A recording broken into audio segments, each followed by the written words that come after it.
때 잠깐 이야기 나누는데 우리가 뭐 공동체에 대해서 그동안에 많이 생각을 해왔어요. 근데 뭐 이렇게 시도를 못 하고 있는데 선생님께서 이제 그 아름다운 공동체랄까 할 수 그거 이루어지려면 어떤 것이 필요하겠는가? 만약에 그런 생각이 드신다면 한번 말씀해 주시면 좋겠어요. 저는 사실 뭐 평생을 공동체 운동을 했던 사람이고 뭐 지금도 하고 있지만은 제일 어려운 게 공동체인 것 같습니다. 뭐 너무 다른 사람들이 모여갖고 조화롭게 산다는 게 쉬운 일만은 아니잖아요. 사실 오늘 제가 여기 오게 된 것도 옛날에 영광에서 공동체 한쪽에 같이 살았던 친구들이 이 교회 다니고 있어서 저 깜짝 놀랐어요. 그래서 그 인연으로 여기까지 왔는데 사실 뭐 공동체 얘기하려면은 뭐 날밤을 새야 될 정도인데 제가 처음으로 공동체에 관심을 갖게 된 거는 감옥 안에서였습니다. 감옥 안에서 90년도 이때쯤이에요. 90년도, 89년. 그러니까 결정적으로 89년에서 91년 2년 동안에 전 세계에 있는 사회주의권이 몰락하잖아요. 그럴 때 제가 이제 안동교도소에 있었는데 당시에 그 안동교도소에 우리나라의 그 운동권의 주요 지도자들이 다 들어 있었어요. 근데 이 사람들이 표현을 구체적으로 하지 않았지만은 대신 사회주의를 대안으로 생각하고 있었어요. 근데 그 사회주의가 하루아침에 다 몰락해버리니까 멘붕에 빠진 겁니다. 그러면 대안이 뭔가? 하고선 그때 감옥 안에서 아주 심각한 정치 토론이 벌어졌어요. 뭐 일로 가야 된다, 저리로 가야 된다. 근데 누구도 뚜렷한 대안을 제시하지 못했어요. 그냥 자기가 몸담았던 조직의 노선을 계속 앵무새처럼 반복할 뿐이지 본인도 그것이 대안이 될 수 없다는 것을 짐작을 하지만은 뭐 그 조직의 일원으로서 활동하다 감옥에 들어왔으니까 관성에 의해서 계속 고집하는 거죠. 그때 제가 제안한 것이 공동체 운동이었어요. 근데 뜬금없이 나온 게 아니고 제가 대학 나와서 80년대 초에 미국으로 유학을 갔는데 거기서 뭐 학위 받으러 간 건 아니었어요. 한국에서 사회운동을 하다가 학생운동을 하다가 비전이 안 보이는 거예요. 비전이. 그 당시에는 뭐 노동자로 신분 이전을 해서 노동운동을 해야 한다는 것이 대세였지만은 저는 이상하게 그게 내키지가 않았어요. 나중에 뭐 산속에서 농사지면서 노동을 중심으로 살아야 된다고 했지만 내가 농사지면서 말하는 노동하고 산업사회에서 공장에서 일하는 노동하고는 또 성격이 다릅니다. 공장에서 하는 노동은 월급을 받잖아요. 누가 나를 고용된 상태에서 노동하고 완전히 자발적인 노동하고 그 성격이 완전히 다릅니다. 그래서 그 대안을 찾기 위해서 한국을 벗어난 거예요. 벗어났다는 게 목적이지 뭐 미국에서 무슨 하겠다는 게 목적이 아니었습니다. 근데 미국에서 미국 지식인이나 교수들이 하는 얘기를 들으니까 하나도 와닿는 게 없어요. 그래서 소위 말해서 이제 선진 자본주의 국가의 지식인들이 자기네 중심으로 막 설명하는 거죠. 그래서 난 이거 아닌데 여기서 내가 배울 게 없는데 그래서 도서관에서 주로 공부를 했고 미국에서 가장 진보적인 학교라는 뉴스쿨이라고 있어요. 유니버시티도 아니고 컬리지도 아니고 그 학교는 미국 전통의 학교가 전혀 아니에요. 히틀러가 그 독일을 장악하고서 유대인들을 다 쫓아냈잖아요. 근데 당시에 독일 대학 교수들의 한 절반 가까이가 유태인이었어요. 히틀러가 멍청한 짓을 한 거예요. 그 독일에 있는 고급 두뇌들을 다 쫓아낸 거예요. 그래갖고 정치학, 사회학, 경제학 하는 사람들이 영국과 미국으로 다 가버려갖고 사실 독일이 중심이었는데 영국, 미국이 중심이 돼버렸어요. 학문이 뭐 프랑크푸르트 학파니 뭐 경제학 다 그렇고 과학도 마찬가지죠. 핵폭탄 누가 만들었어요? 독일에서 쫓겨난 과학자가 만든 겁니다.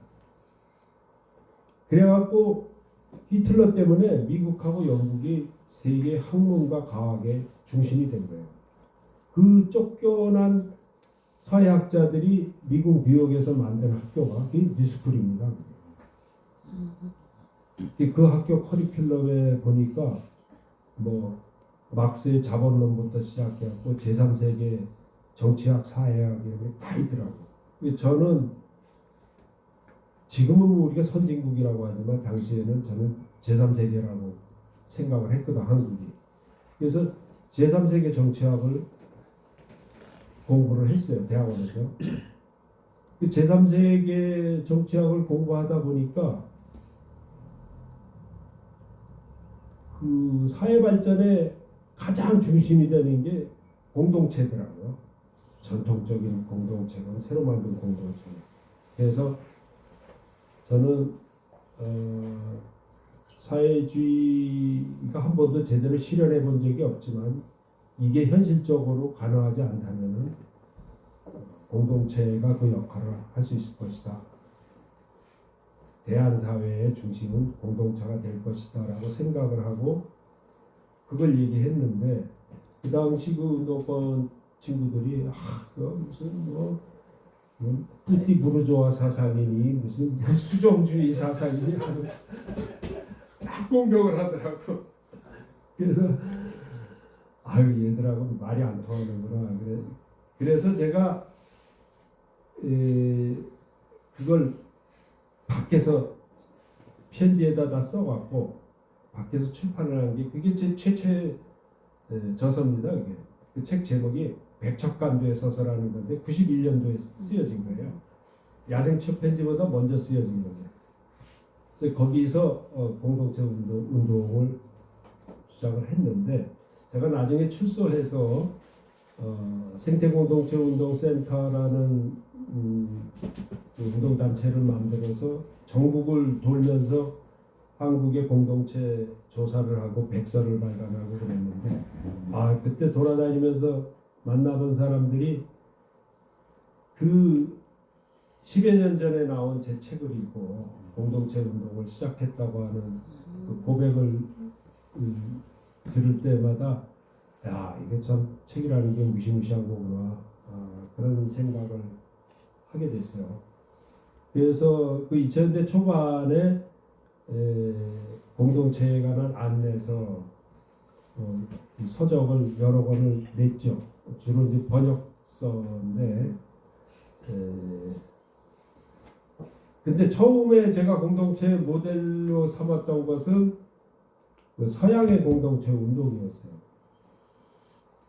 이게 영어로는 intentional community라고 그러는데 intention은 뭘 의도하다, 계획하다 이런 뜻이잖아요. 계획적으로 만든 공동체라는 뜻인데 그 서양에서는 그럴 수밖에 없었어요. 왜냐하면 이 자본주의의 역사라는 건 공동체 해체의 역사거든요. 걔네들이 자본주의적으로 엄청 발전했는데 어느 날 돌아보니까 너무나 삭막한 거예요. 사는 맛이 없고 주변에 이웃도 하나도 없고 왜 그럴까 했더니 공동체가 없구나. 그래서 공동체 운동을 서양 사람들이 시작했는데 이 공동체가 하나도 없는 상태에서 하려니까 의도된 계획된 공동체를 할 수밖에 없죠. 그 컨셉을 갖고 와서 내가 한국에서 했는데 하는 것마다 다 실패하더라고요.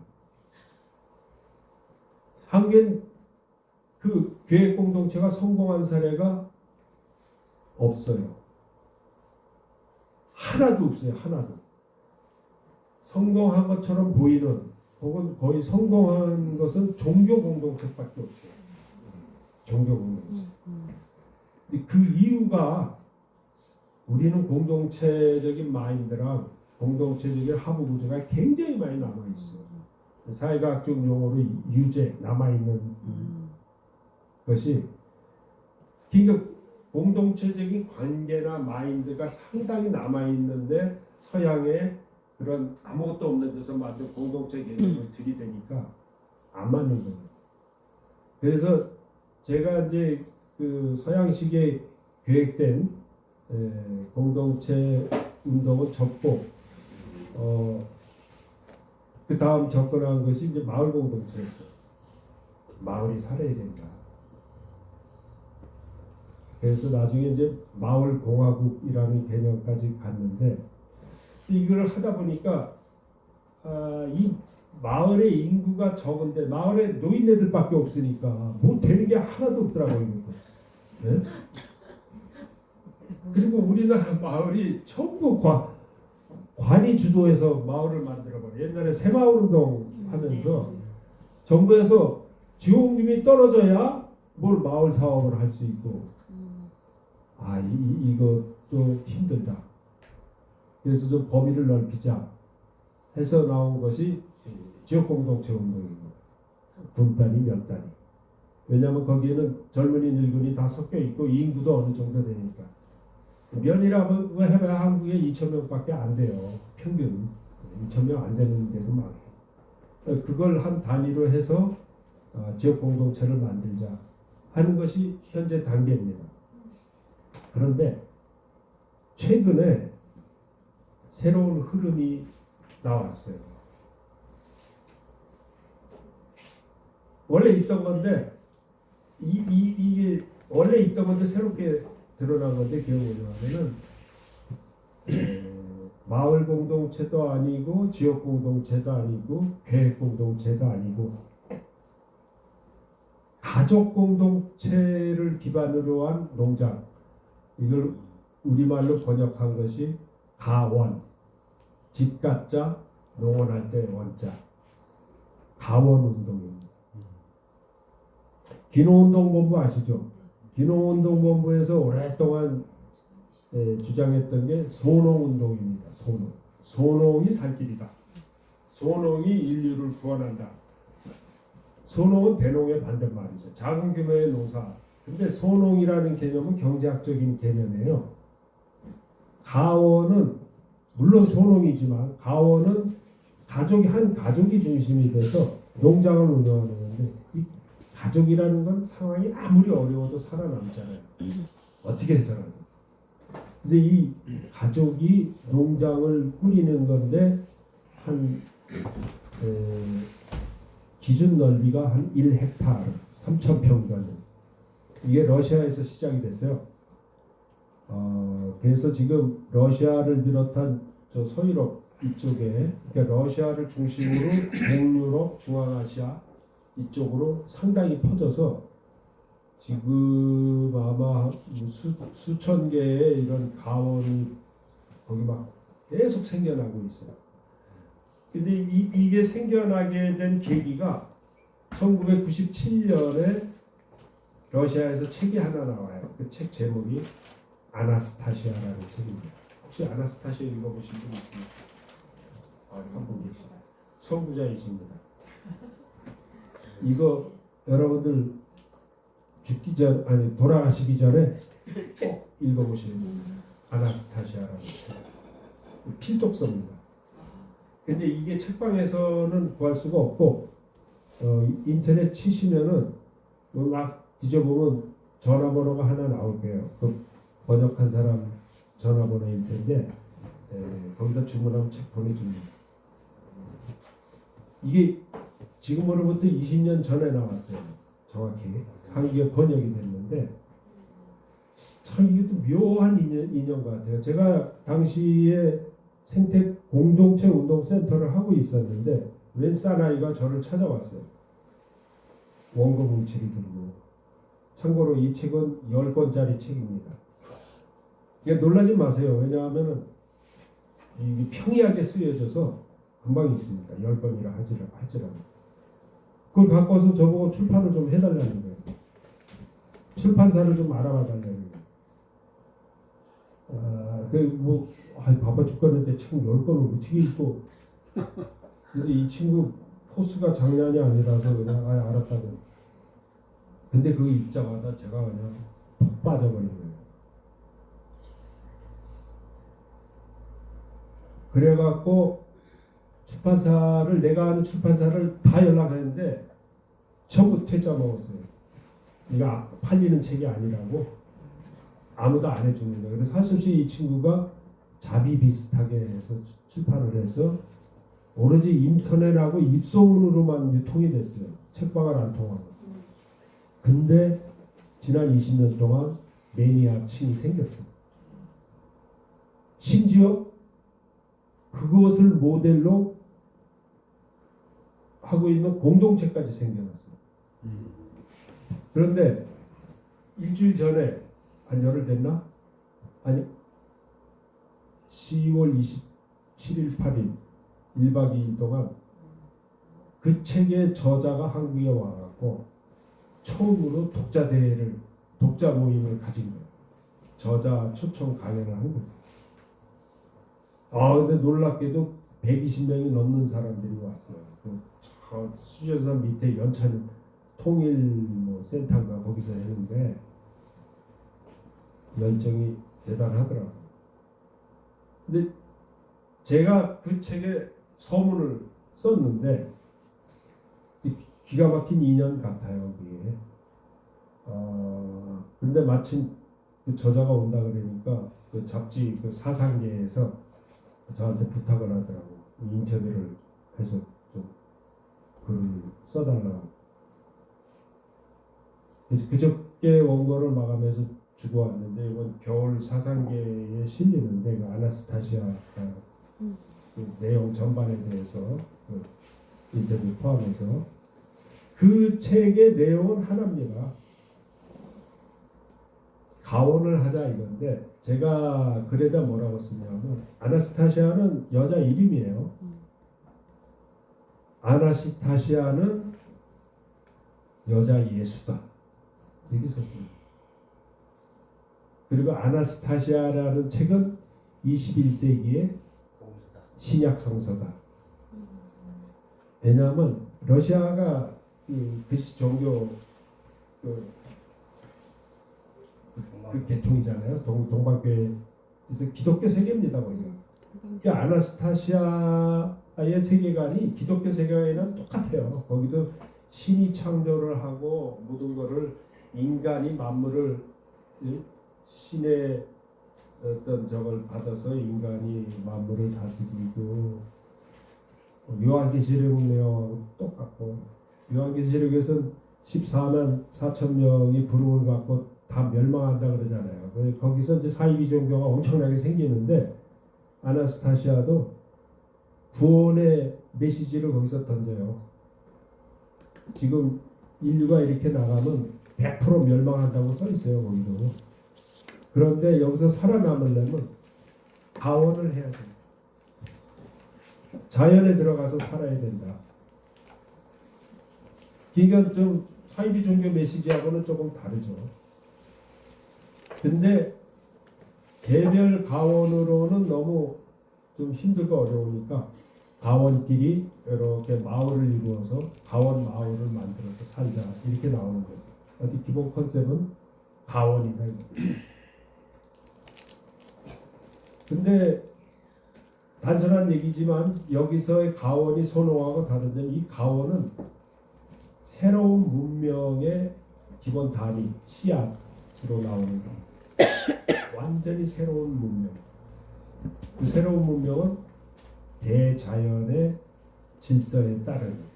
그러니까 아나스타시아 세계에서는 신 이꼬르 대자연입니다. 사실 자연이라는 것은 신의 관념이 물질화된 게 그게 자연입니다.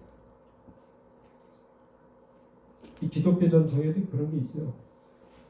그 네덜란드의 그 스피노자라는 그 유명한 철학자가 자연 이꼬르 신 했다가 교회에서 파면돼 갖고 평생 참 불운하게 살았는데 기독교에 그 전통이 있습니다.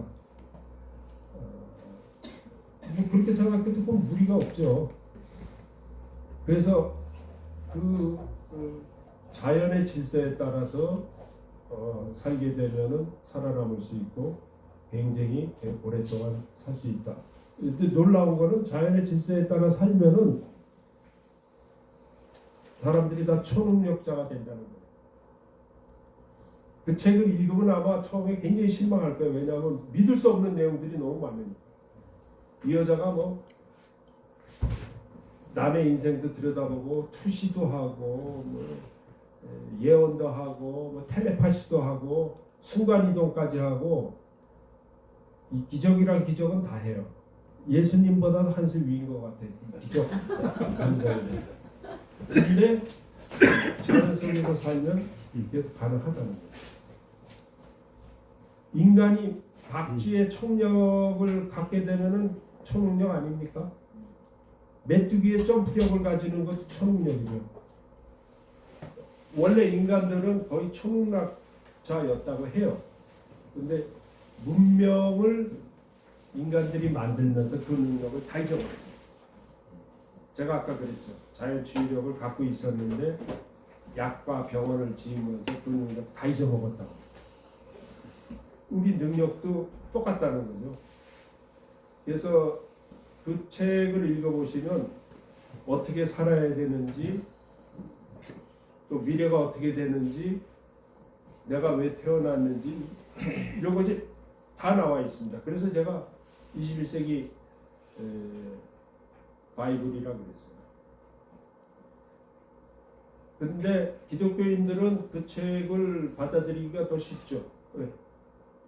완전히 기독교 세계관에 입각해서 쓰여진 것이기 때문에. 근데 어쨌든 그 가원이라는 개념이 공동체 운동에 있어서 새로운 어떤 돌파구라 그럴까 그런 것을 내줄 것 같은 기분이 들어요. 그래서 제가 그 저자하고 대답하면서 내가 당신하고 인터뷰하면서 앞으로 한국의 이 가원에 대한 책들, 가원에 대한 운동을 적극적으로 벌이겠다.